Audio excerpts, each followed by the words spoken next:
ఈరోజు మనం హనుకా గురించి మాట్లాడుకుందాం.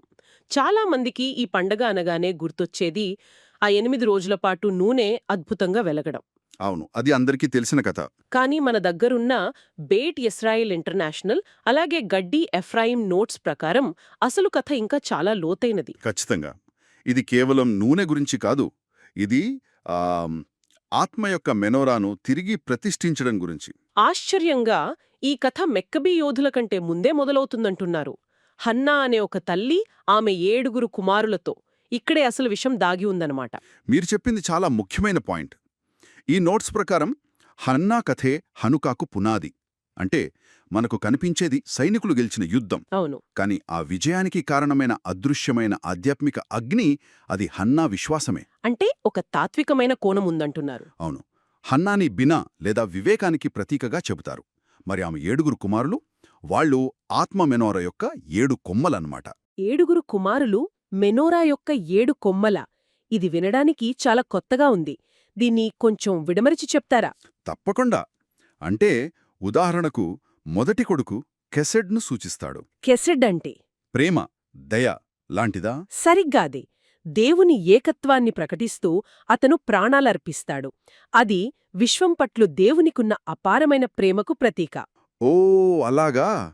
మరి రెండవ కొడుకు? ఇక రెండవ కొడుకు గెవూరాను చూపిస్తాడు. గెవూరా అంటే శక్తి, లేదా ఒక రకంగా చెప్పాలంటే క్రమశిక్షణ. ఆసక్తికరంగా ఉంది. దేవుని చట్టం ముందు ఏ రాజు గొప్పవాడు కాదని అతను ధైర్యంగా నిలబడతాడు. ఇలా ప్రతి కొడుకు ఒక ఆధ్యాత్మిక గుణాన్ని చూపిస్తాడు. చివరికి ఆ చిన్న కొడుకు ఏడోవాడు? ఆ 7వ చిన్న కొడుకు మల్ఖుత్ అంటే దైవిక రాజరికానికి ప్రతీక. భౌతిక పాలన కంటే దైవిక పాలనే ఉన్నతమైనదని అతను తన ప్రాణత్యాగంతో చాటాడు. ఒక తల్లి 7 కుమారులు. వారి నమ్మకం కోసం ఇంత పెద్ద త్యాగం చేశారు. అంటే ఈ వ్యక్తిగత విశ్వాస పరీక్ష ఆ తర్వాత జరిగిన పెద్ద యుద్ధానికి పునాది అయిందంటారా? ఖచ్చితంగా. అందుకే ఇది కేవలం భౌతిక యుద్ధం కాదు.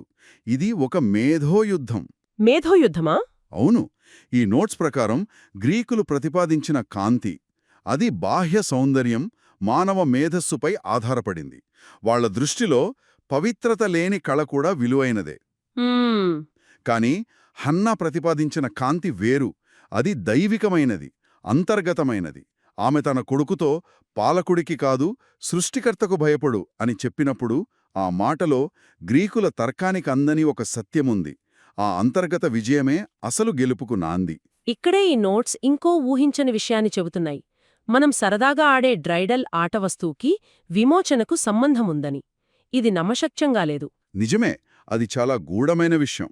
డ్రైడల్ మీద 4 హీబ్రూ అక్షరాలుంటాయి కదా. అవును. ఆ అక్షరాల సంఖ్యా విలువను కూడితే 358 వస్తుంది. హీబ్రూలో మషియాక్ అంటే విమోచకుడు అనే పదం సంఖ్యా విలువ కూడా 358. అవునా? అంటే ఆ చిన్న ఆట వస్తువులో అంత పెద్ద అర్థం దాగి ఉందా? అంటే హనుక్కా అద్భుతం కేవలం గతాన్ని గుర్తు చేసుకోవడమే కాదు, అంతిమ విమోచనకు ఒక నమూనా అని ఈ నోట్స్ వివరిస్తున్నాయి. అంటే హనుక్కా కేవలం ఒక చారిత్రక సంఘటన కాదు, భవిష్యత్తుకు ఒక సూచిక అన్నమాట. మరి మనం ఇళ్లల్లో వెలిగించే ఈ చిన్న దీపానికి అంత ప్రాముఖ్యతెందుకు? బేట్ ఇస్రాయేల్ బోధనల ప్రకారం మనం ఇంట్లో వెలిగించే మెనోరాకు 3 స్థాయిలున్నాయి. అది మన భౌతిక మెనోరా. సరే. ఇది ఒకప్పుడు దేవాలయంలో వెలిగిన మెనోరాను ప్రతిబింబిస్తుంది. ఆ దేవాలయ మెనోరా స్వర్గంలో ఉన్న అసలైన దైవిక మెనోరాకు ప్రతిరూపమన్నమాట. ఓ.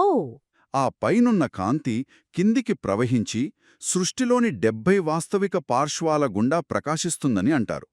అంటే ఆ చిన్న దీపం ద్వారా సృష్టిలోని ప్రతి అంశాన్ని పవిత్రతతో నింపే అవకాశం మనకు లభిస్తుంది. అద్భుతం. అంటే మనమిక్కడ గ్రహించాల్సిన ముఖ్య విషయం ఏమిటంటే, హనుక్కా అనేది ఒకసారి జరిగిపోయిన పండుగ కాదు. కాదు. మనలో ఉన్న దైవిక జ్వాలను ప్రతి సంవత్సరం మళ్లీ వెలిగించుకునే ఒక నిరంతర ప్రక్రియ. మన అంతర్గత ఆలయాన్ని శుద్ధి చేసుకోడానికి ఇదొక పిలుపు. సరిగ్గా చెప్పారు. ఇదంతా ఆలోచిస్తే ఒక లోతైన ప్రశ్న మన ముందుకొస్తోంది. ఈ మూలాల ప్రకారం ఆలోచన నుండి విజ్ఞానం వరకు సృష్టిలోని ప్రతి అణువును మనం పవిత్రతతో నింపగలిగితే, అవును, ప్రపంచమే ఒక దేవాలయంగా మారగలిగితే, అప్పుడు మనింట్లో మనం వెలిగించే ఆ ఒక్క చిన్న దీపం ఆ విశ్వ పరివర్తనలో అసలు దేనికి ప్రతీకగా నిలుస్తుంది? ధన్యవాదాలు